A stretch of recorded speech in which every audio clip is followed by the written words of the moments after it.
ফেরাউনের অভ্যাস ছিল যার উপর জুলুম করত, যার উপর নারাজ হইতো তাকে গাছের সাথে বেঁধে হাত পায়ে প্যারাক করে দিত।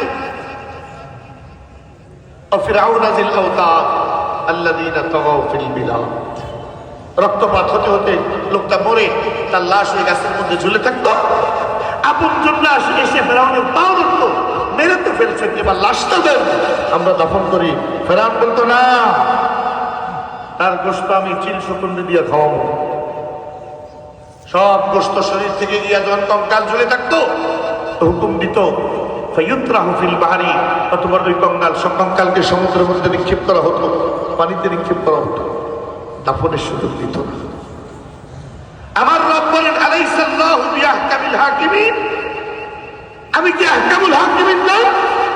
যেই ফেরাউন লক্ষ লক্ষ মানুষকে দাফন থেকে বঞ্চিত করছে, আমিও কিয়ামত পর্যন্ত ফেরাউনকে জমিনের নিচে 1 ইঞ্চি জায়গা দিতাম না। তার লাশ জমিনের উপর চিত্তিয়া পড়ে গেছে।